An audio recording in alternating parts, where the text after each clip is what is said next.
Behind New York's glittering skyline, another city is rising.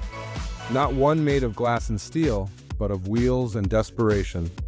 Hundreds of R-vees and vans line the shadows of highways and empty parking lots. Inside them, Eastern New York, outside of the city of Buffalo. Along the peninsula, and they're attracting people from all walks of life. Night Beach Joe Vasquez is in San Mateo County with the staggering new parking lots. Inside them are families who once had apartments, jobs, and dreams. Now, they're fighting to survive the night, one parking ticket away from losing everything. This isn't van life. This is vehicle homelessness, and it's exploding across New York in ways the system can't even track, if this can. Happen here, in America's richest city. How long before it reaches yours? Stick around, because what you're about to see will change how you think about homelessness forever.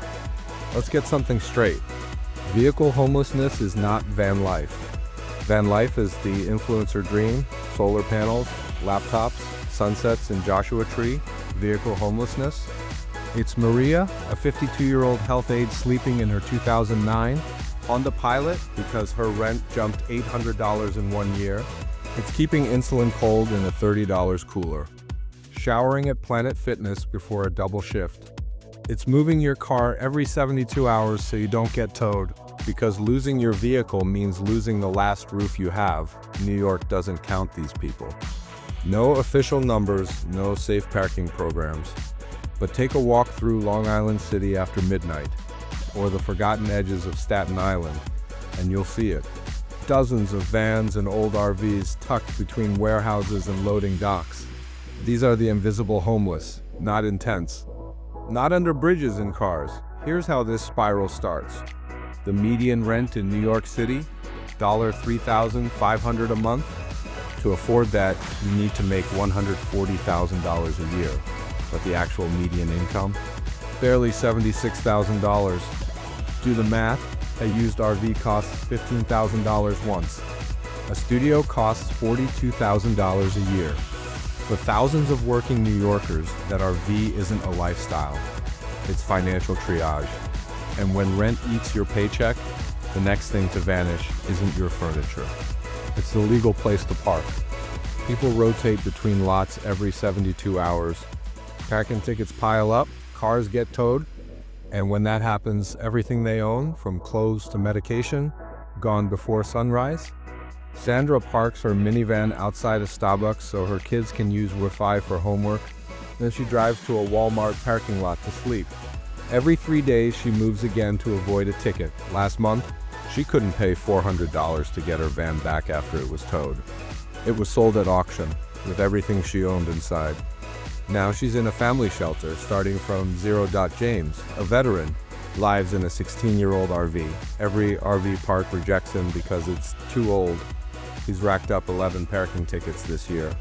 $1,200 more than his monthly food budget. And Margaret, a retired teacher, now sleeps in a 27-year-old Ford Econoline, was towed. It was sold at auction, with everything she owned inside. Now she's in a family shelter, starting from Zero. James, a veteran, lives in a 16-year-old RV. Every RV park rejects him because it's too old. He's racked up 11 parking tickets this year. $1,200 more than his monthly food budget. And Margaret, a retired teacher, now sleeps in a 27-year-old Ford Econoline. After 30 years of teaching in New York public schools, her pension can't even cover rent. She parks somewhere new every night and prays the cops don't knock at 3 a.m. Living in a car doesn't just break your spirit, it breaks your body. No electricity, no bathrooms.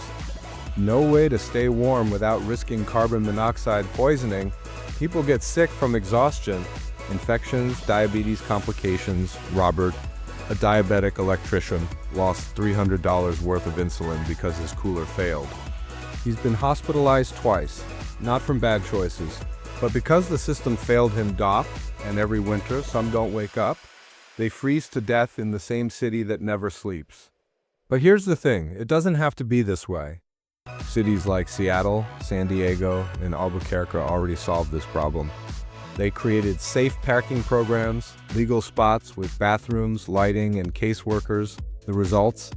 90% of people in these programs move into permanent housing within 6 months. New York could do the same today. Convert a few underused lots, add bathrooms, security, and case managers. The land exists. The funding exists. What's missing is political will. Over 158,000 New Yorkers are homeless tonight. Thousands are sleeping in vehicles that the system doesn't even count. They're not lazy. They're not invisible. They're us, one paycheck, one rent hike away. If you believe every person deserves a safe place to sleep, share this video.